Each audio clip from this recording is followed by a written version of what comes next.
November 26th, 2010. And now it comes down to the right foot of Kyle Wattsman. Honestly, one of the worst nights that I have ever experienced. WAC Special Team Player of the Week, a senior. Now it's time for Brotsman to deliver. This from 26. And what's typically known as a shopping holiday, Black Friday has a whole new meaning to Boise State football fans. No good. We had front row seats to witness it all. The drama continues in Reno. We are going to overtime. So sit back and listen. They are hugging each other in the stands. As Myles and I discuss what it was like to witness the worst loss in Boise State football history. Today on the Game Time Guru. So, What time is it? Game time. Woo!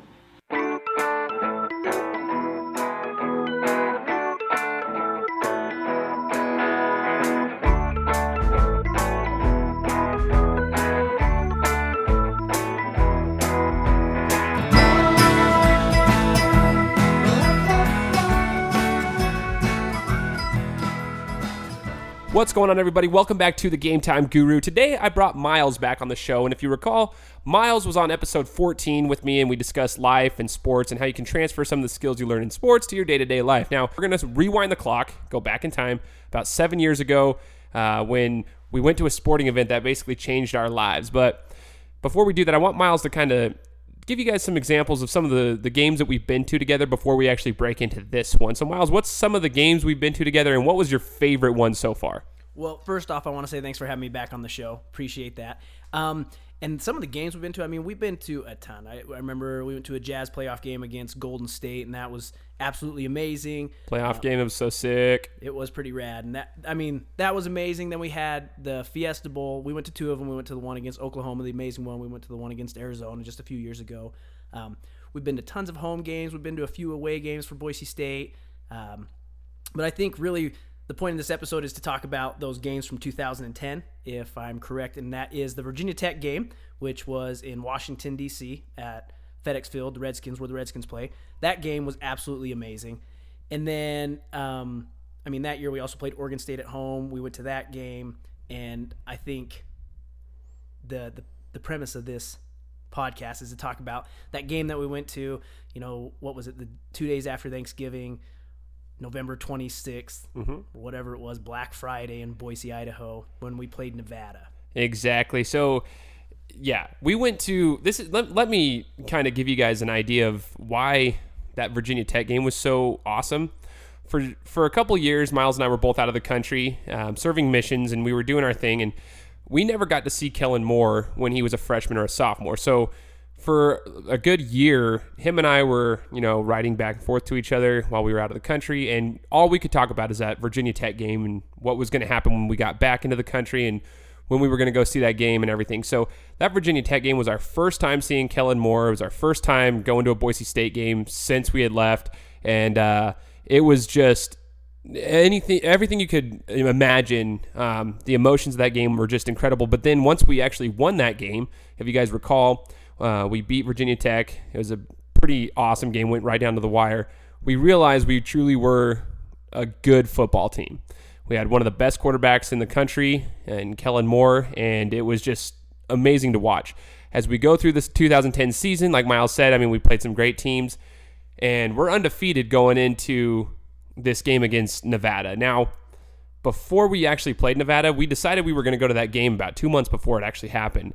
And we found tickets for how much were they? Do you remember by chance? You were the one who actually bought them for us. Yeah, so I got the standing room only tickets, and I think I paid like $25 a piece, and after fees and everything, we all paid $30 a piece. $30 a piece. Now, do you remember by the time we got to that game, Nevada had one loss, okay? And I think they lost the week before we actually played them. It was to Hawaii.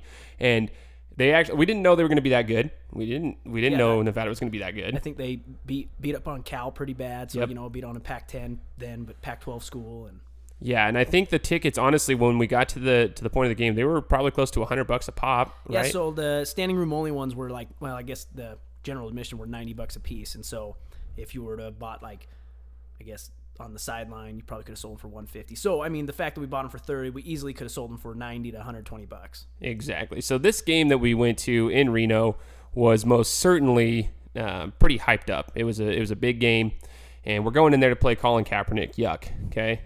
Colin Kaepernick was having a killer season, and we're going into Reno. And when it got closer to the game time, game time guru. Anyways, when it got closer to game time, we were getting excited. We had a couple buddies. It was me, Myles, our other buddy Logan, and our other buddy Pat. We had 4 of us rolling down there together. And I remember the day before it was Thanksgiving, we were playing Turkey Bowl out in the snow. It was just snowing, and we were just happy, right? We were happy because, you know what? Tomorrow we're going to get up early, and we're going to drive down to Reno. And Reno's what, about 7 hours? Yeah, just about.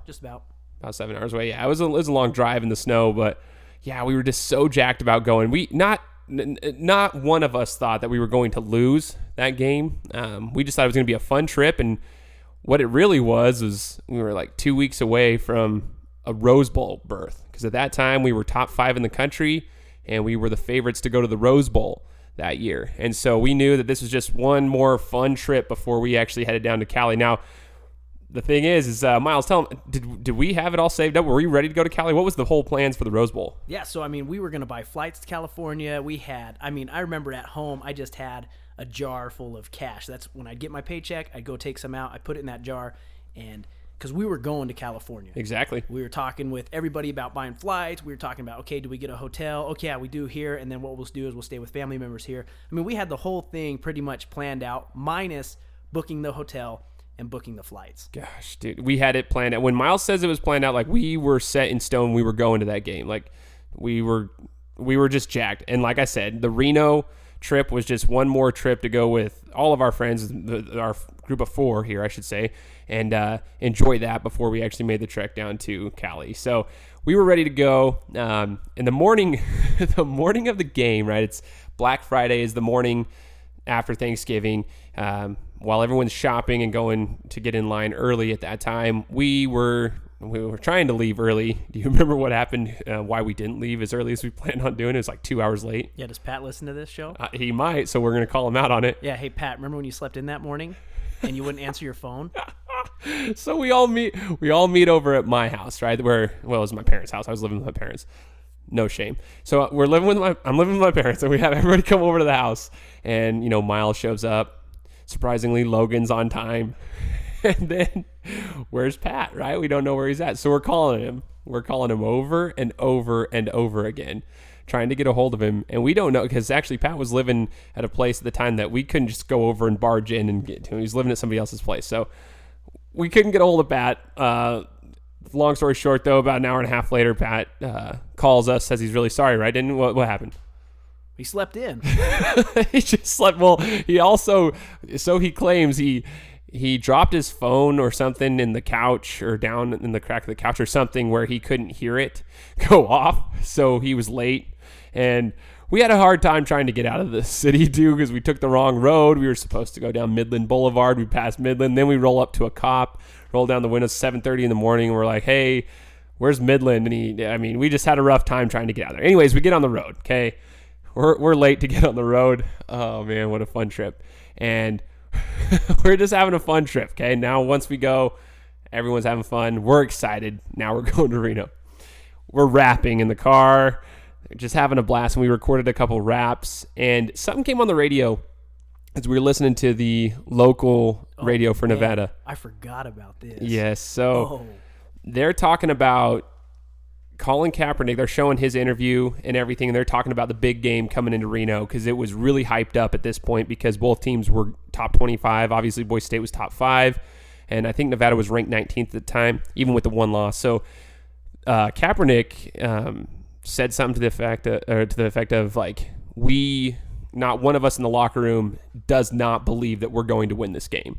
Like, they all knew they were going to win the game is what they said. And that kind of, it was that point that I started to actually get nervous. Do you remember when you started getting nervous for the game at all? I think it was that interview. Like, we were all super jacked. And then I remember, so they played that clip, and then didn't some guy come on and say, like, this is what I feel, this is how it's going to go. And then all of a sudden in that car, everyone was just like, wait, like, could we lose this right. game? Like, he might be right. And I remember that. Like, it was just like, crap. Like, we might lose this game. And like, no matter how hard we tried, like, nah, don't worry about it. That guy's an idiot. Like, all of a sudden it was like, dude, this is going to be closer than we think. Oh, man. So, yeah, it's exactly what happened. Like, the whole demeanor in the car, all four of us, were probably like 3 hours out of Reno or whatever, and that was what happened. And we kind of started thinking, oh, man. And then you start getting the doubt. Like, I happened to be at the game when Kaepernick was, I believe he was a freshman. Maybe I wasn't. I can't remember if that was his freshman year. Either way, he was rolling all over us the entire time he played us. Every year, he would run on us. And so I started thinking to myself, like, uh-oh, like, will we be able to stop him even though we have like one of the best defenses in the country? Can we stop him? And everything started going in my mind. Anyways, so we're nervous now as we're driving there. Everything shifted from excitement to, now we're still excited, but we're a little bit nervous. We understand that they might actually have the at least the hype behind it to, get us. Anyway, so we roll up and we each had 5 layers of clothes on, and we get to the stadium that night. We roll into Reno, and we didn't have a lot of time before the game started. So we ate, we did our thing, we put on our 10 layers, whatever it was. We had a lot of clothes on because it was freezing that night. It was a really, really, really cold night, and we're at the game. What was the feelings when we first got to where we were? We got there really early, remember? And we sat down behind the goalpost because it was general admission. We wanted to get close, and we were right in the front. What was your feelings when we first entered the stadium? Honestly, I don't remember, but just listening to everything, like running back in my mind, I'm starting to feel sick. I'm getting nervous, and I know the game's over. Like, I'm actually getting 7 sick. years later. But, man, I don't even remember what it was. I think we were pretty, were we jacked? Were we nervous? Like, Shane remembers everything. I try to block out the bad. So no, this is funny because today I actually was looking into some of the highlights and remembering everything that happened and looking at pictures of the trip and stuff like that. And it actually, like Myles said, it made me sick. Like, I started getting sick today thinking of the whole trip. And when we got there, we sat next to a group of Boise State fans, people we didn't even know, and we were laughing at one of the signs they had made. It was regarding Mark May, and we were like, these guys are awesome. Like, we're sitting by a bunch of Boise State fans. It was like a family. You didn't even know them, but they were like your crew that you were sitting with, and it was really comforting at that point. Then we started getting some, Nevada fans filing in behind us, and the trash talk started at that point. Like, we saw a couple fights almost break out. Guys were walking by where we're sitting because we were on the second row. They're walking right by below us. People started talking. A lot of alcohol was involved. You could tell people weren't really of a sound mind. And so we got some shoving matches going on. This is like an hour and a half before kickoff. And the trash talk had begun. Now, kickoff happens. The fans are loud, but so are we. Do you remember, I remember you telling me something, but do you remember the guy behind you that kept hitting your bag? When you had your little drawstring bag, and he kept hitting your bag and saying stuff to you. Do you remember what you told me about trash talking at that point at all? Does anything ring a bell? No. Okay, so 7 years ago, I'm interested to see what I said. So if for any of you who are listening, Myles is actually really good at talking trash to really, frustrate people on in a sporting event, like whether it's on the basketball court, football field, softball field, whatever. He's good at getting under people's skin, but he's never been really one to trash talk back and forth in regards to actually getting hyped up and almost wanting to fight. Well, this guy keeps hitting his bag, and he keeps calling him a certain name that I can't say right now. The abbreviation is PB. Okay, so he kept calling him a PB, and Myles said you told me that for the first time you actually started talking trash back because you were just so hyped up in the moment. And I remember Myles was standing about 2 people over from me, and he was going at it the whole entire game. Man, so the crowd is loud. They're just loud from the very beginning, and the entire time, anytime Boise State had the ball, we had to hear the guy behind us yelling at Kellen Moore to break his bleeping neck, right? And that's all we heard for the whole first half. I got a guy right behind me ringing a bell in my face the entire time. He keeps ringing the bell. Finally, Logan and I turn around and we start talking to him, and he says something to the effect of you got you two right here, and I've got 20,000 fans around me. You better not do anything. So we're like, yeah, you're probably right. So we got into some trash talking early into the game, and it just kept going throughout. But let's talk about the game itself. Do you remember how the first half of that game went? Yeah, I remember we spanked them. I think we were up 21-0, then 21-7, then we went into halftime up 24-7, right? And then I think we got the ball with over a minute left and not like bad field position. I think we were like 40-yard line or so. Like we could have gotten a field goal out of that, but I think Coach Pete, I remember we were so ticked at Coach Pete because he was so conservative there. I think ran it twice, took a knee or something to go into halftime. And I remember the four of us were just like, you have a chance to like put your throat on their neck. And foot on their neck. What'd I say? Their throat. Throat on their neck. Yeah, same thing. I mean, you really can assemble the body that way. I mean, I guess it's called necking. So yeah, I like it. Man, I'm an idiot. No, but you're right though, because throat on throat action. You're absolutely right in regards to like what happened at the end of the first half. You guys remember we're up 24-7. We are destroying them. They can't run the ball. They can't pass the ball.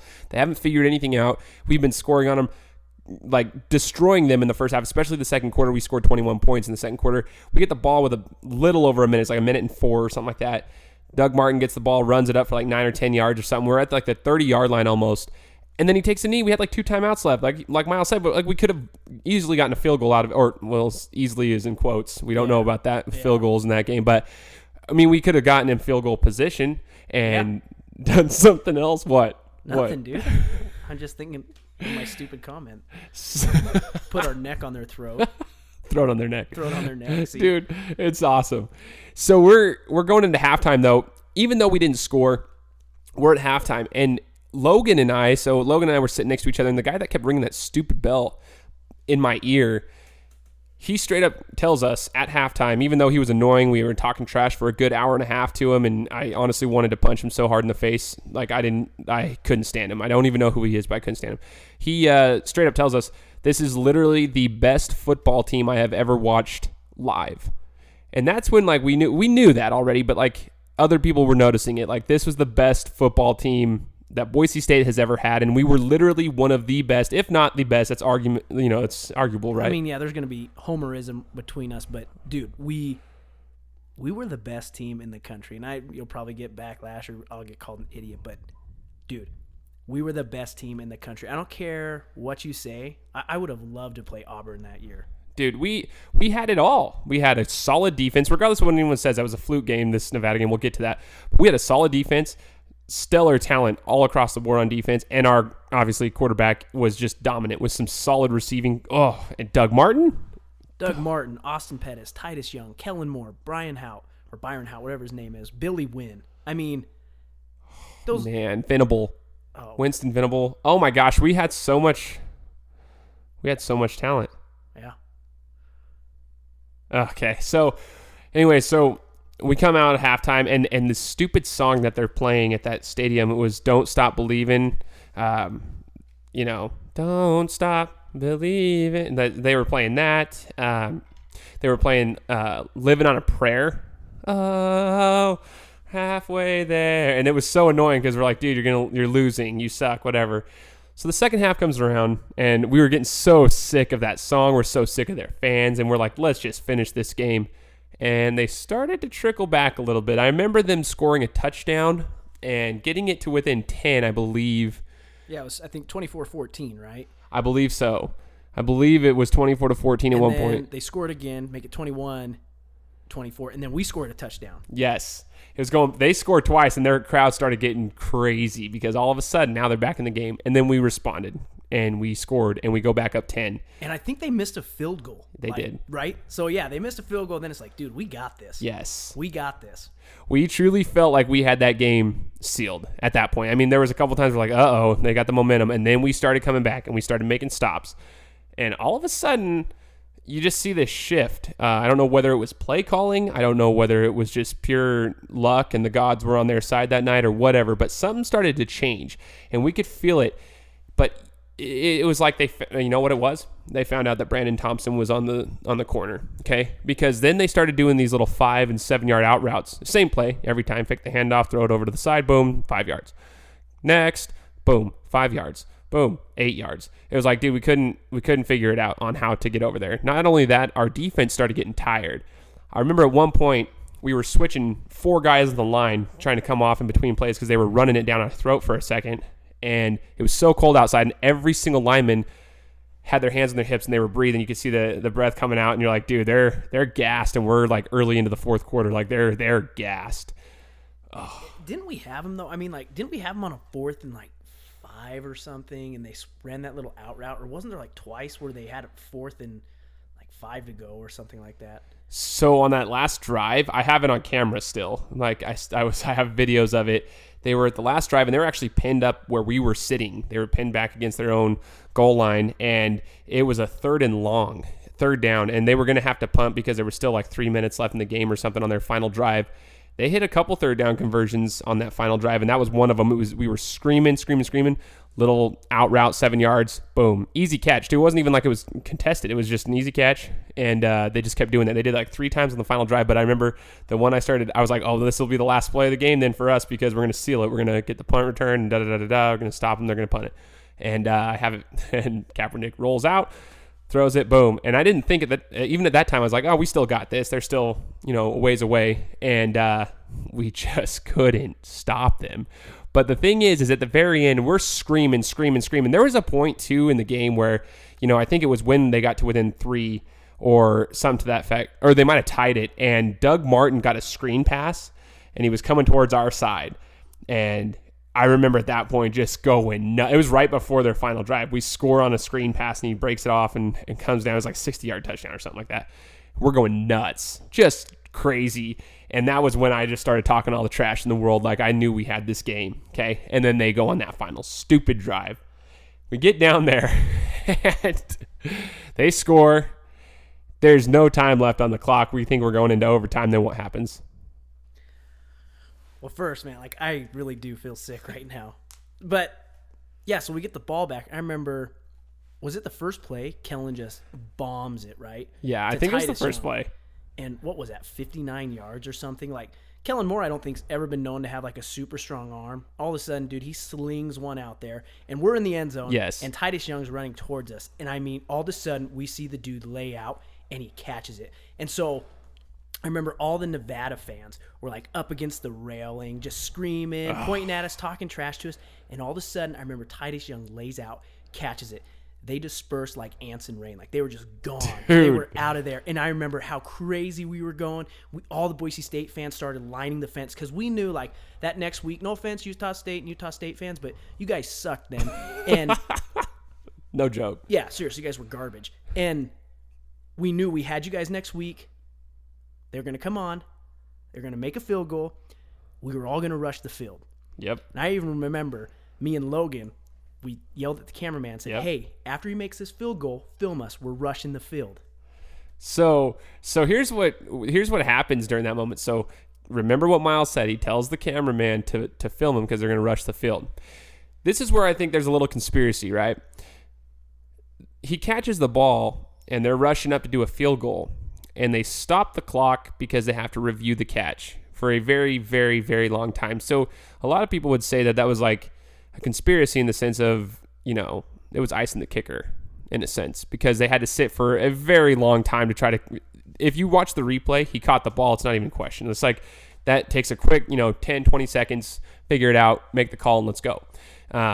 We're sitting there, standing there, and we go up to the railings. Like Myles said, everybody disperses, and now all the Boise State fans are up on the railings because Myles says, film me, I'm going to be on camera. And I'm standing right next to Myles and Logan as he lines up. And I'm pretty much right under the goalpost with Myles and Logan when the kick goes up. And I just remember looking at the ball, right? Ball comes up, and to this day, I still believe that kick was good because I was sitting right there, and I remember looking behind me because the crowd is screaming, and the whole Nevada crowd is just going nuts. And I'm like, why are they cheering? And I see all the Nevada players, and then I see the refs start signaling it was no good. To this day, I still think it was good. Even when I watch the replays, I think it was good. And if you guys remember, the goalposts were shorter back then, and that was one of the plays in history that caused Nevada to have to use the same height goalposts as everybody else and any other school that had short goalposts. I just remember doing that. And then what happened next, Myles, after the field goal was no good? What ended up happening for you? For me? Yeah, well, do you remember what happened with the cameraman? What happened? Oh, he still filmed me. Because you said film me. Yeah, so he films me in like probably the worst moment of my life. And some people probably like, worst moment of your life, but seriously, like, worst moment of your life. Yeah, like I'm I don't feel good right now talking about this. So I told you earlier, you were the Surrender Cobra before the Surrender Cobra was even a thing. Like, if you guys recall, like, looking on ESPN last year when, like, Michigan State beat Michigan, like, last year, the year before, whatever year it was, and they did that thing because they keep showing the fans that are devastated, and they call it the Surrender Cobra, and they even did a little 3-minute blurb on it, like, showing like the different fans that have been devastated by their losses. Myles was the first Surrender Cobra, and you'll see that picture here because I'm going to post it on this podcast. So if you haven't seen it already, it's him, and Logan's right next to him, and Myles has his hands over his head because he couldn't believe it that happened. But he asked the cameraman to film him, and you got to give it to the ESPN cameraman. He did what you asked. He filmed you, and he filmed Logan, and I happened to already be getting back to my seat. So if you ever see that picture, you'll see me in the red beanie already turned around because I was going back to my seat, but Myles was just devastated. Now, obviously, we know what happened. We go into overtime, and we knew what was going to happen. We all had a sick feeling. Like, after that field goal was missed, the momentum was already on their side. We missed another field goal. They made theirs. We lose. What was it like getting out of that stadium to you? Terrible. Like, I don't know how to put, like, it was, like, A, it was like the worst walk ever. And then B, the fans were just ridiculous. Like, drunk Nevada fans, like, give me a break. Like, there's two of, like, the worst things. A drunk and a Nevada fan. Combine those into one. Dude, how many missing teeth do you think they all had? I don't know. Okay, so we're talking Nevada fans. These guys were just, like Myles said, just hammered, and they're obnoxious. And it was just awful. And we're walking down the street. We didn't drive to the stadium. We walked to the stadium from our hotel. So we're a good, like, few blocks. I'd say we were almost about a mile from the stadium, just close to it, just down the street. And we had to deal with every honking car, just honking their horns, screaming at us on the road on the way down because we're still in our Boise State gear. That was one of the worst walks of my life. A lot of it had to do with the fact that my nerves were shot. I actually got physically sick that night, that I like got the flu almost, because I remember that. Dude, I had to sit in the bathtub because I was shaking all night because I was so physically sick. Just the nerves and the cold. Man, I had to do some soul searching after that game. Like, how did you feel when we lost? You said it was like one of the worst moments of your life, and people might think that's dramatic, but explain what you mean by that so they can understand. Well, I mean, it's like I know it's going to sound stupid. Actually, no. If you're listening to this podcast, you're probably a sports fan. Exactly. And so you understand that, like, when you're a fan of a team, fan is short for fanatic, right? So you're a fanatic. And I remember that year, we'd been gone for 2 years. We came back. We knew we were the best team in the country. Like, we knew it. And we went to as many games as we could. I mean, we went to all the home games, as many away games as we could. We poured everything we had into it. That's all we wrote about for 2 years was the year we get back.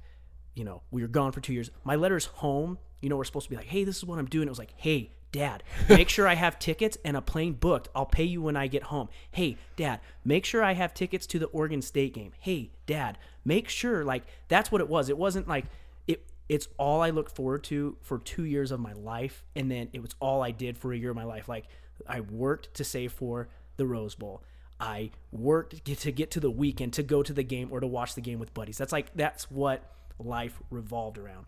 And that's, like, when you start dating a girl, like, everything else ceases to matter almost, and that becomes your whole world. That's what Boise State was. Like, I started dating Boise State that year, and it was the only thing that mattered. And so when Brotsman missed that kick, it was the same thing. It was like walking in, like, you've seen those movies, like, everything's blurry, and you're just kind of walking. Like, that's what it was like. I remember fans were screaming, pushing us, saying things, and just walking. I'm just like, no way. Like, this didn't happen. It's like, no. And then you're like, okay, what if he would have made that? What if he would have made that? What if he would have made that? And that's all you could think about. And then the fans honking at you, yelling those things at you. And you just want to pick up an ice chunk and throw it through the windshield as they drive by. That's how I've changed. But I remember, like, maybe I'm not. Maybe I'm going back. Dude, life, but it's okay. I've done this today already. It was the worst feeling ever. And then we get back to the hotel, and it's just like, well, what do we do? And I remember I called my dad, who was supposed to, like, comfort me or whatever it was. And I call him and say, Dad, I was like, what do I do with my life now? He goes, are you kidding me? It's like, it was a game. And I was so mad at my dad. I was like, you're an idiot. Like, that's what I'm thinking in my head. Like, you don't understand what, life's, here's my dad who's been working for 30 years, has a family and kids. And I don't think he knows anything about life. But honestly, like, man, that makes me sound like just a turd, but it was the lowest point of my life up until that moment. No, it's not even a joke though. Like, people think that we're kidding. It was honestly one of the worst situations that we have been through. I remember people probably think we were like 16 years old. No, we were 21, 21 and a half. Yeah, but it was bad. And I honestly, after that loss, I had to do some soul searching because I knew, like Myles said, we had poured every part of our soul into Boise State football that year, especially after that Virginia Tech win. Once we won that game, we knew we had a solid team and that we had an opportunity to go to the Rose Bowl. So, I mean, we had it set, and it was just so frustrating to see that happen. And we had to stay there an extra day because we had booked the hotel for a Saturday as well. So we ended up, because that game was on a Friday night, we ended up coming back on a Sunday. So that whole Saturday we were there, and we had to go. We went to the store. We had to be and all we had was Boise State clothing because that's all we took there.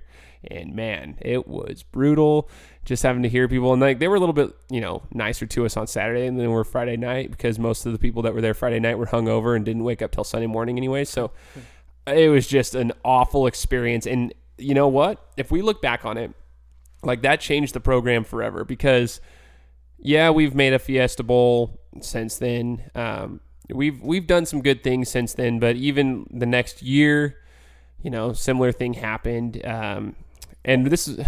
think about it. Like, how many recruits do you think watched the Mako Las Vegas Bowl?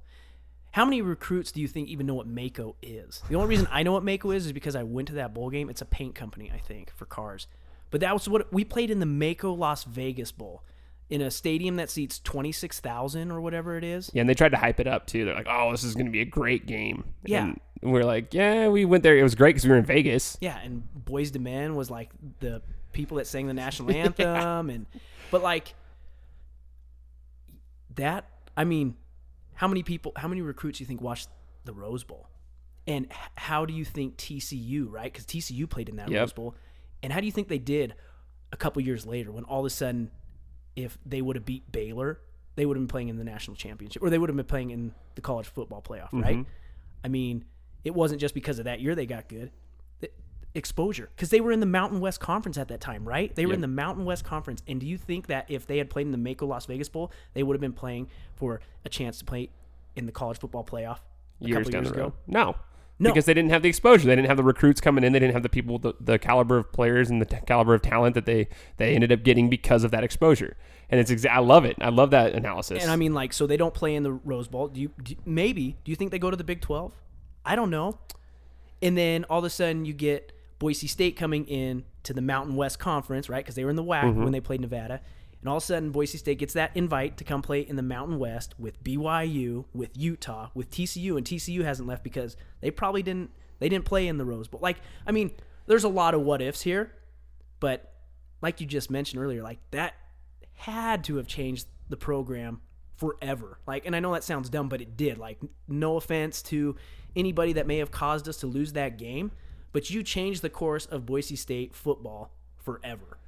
It's so true, though. Like, if we sit back and think about it, it truly did. For all those reasons, the program hasn't been the same. We've had some talent. Everybody says you got to look forward. You got to look forward. Yeah, we are looking forward, but realistically, we can look back to and see, a lot of things have to pan out, but like, there's no reason we should have lost that football game. There's a difference when you like get your butts kicked and whatnot, but we should not have lost that football game. We were up 24-7 at halftime.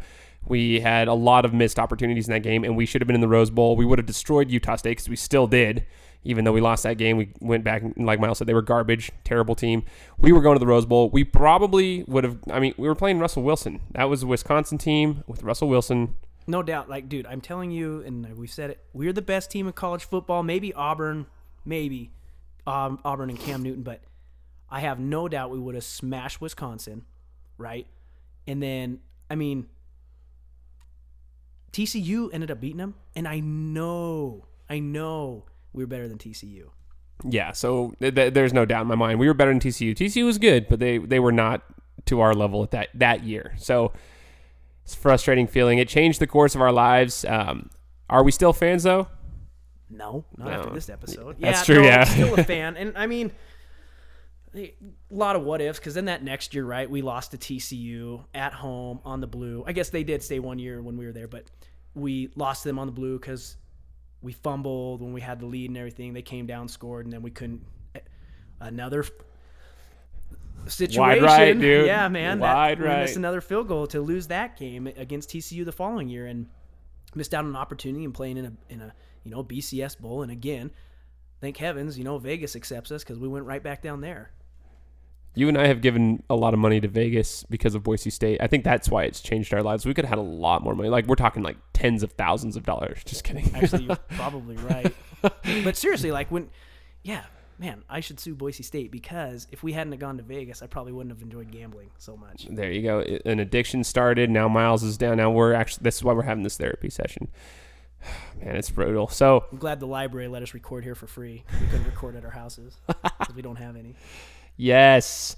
So that's why you guys, you get to hear our side of the story and understand why Black Friday has a different meaning to us than it does to a lot of people. Do we like shopping? No. Do we like sports? Absolutely.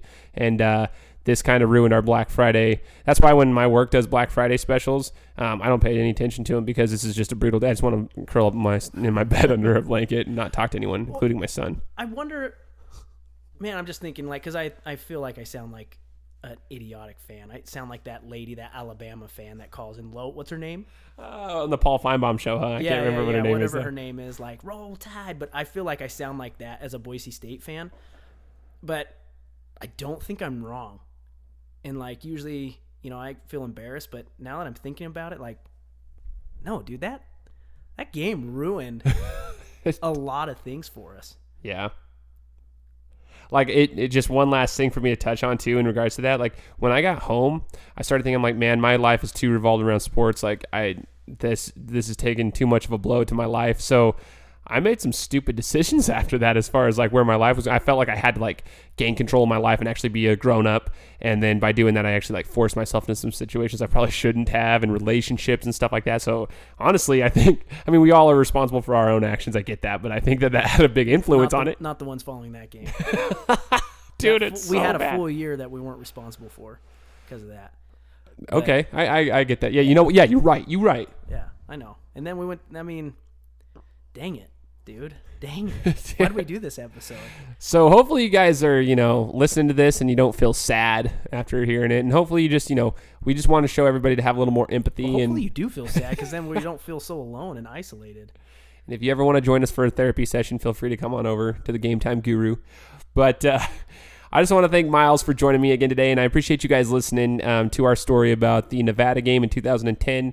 Hopefully we can do some more, discussions that aren't so depressing, and we can talk about some happy moments, which we probably will in a not too distant future episode, because we want to get our hopes back up and get because we got college football a month and a half away, so we got a great season to look forward to. We got our friends that we've had season tickets with for 8 years now or whatever it's been, where it's the same people. We show up, hey, what's up, we're so excited, we start the year, and then the games we find some disappointment. But this is our year.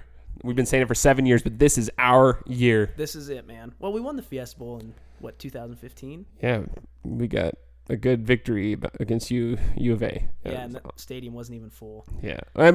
Okay, so this is our year. After 7 years of disappointment, this is our season. We're going to do it. We were at the Oklahoma game. That Oklahoma-Boise State first Fiesta Bowl. Let's just think about that, and then this year it's going to be even better. We're going to top that. So I'm Shane Larson. This is the Game Time Guru. We'll talk to you guys next week, and hopefully we can bring on Myles again for some future discussions. You guys take care.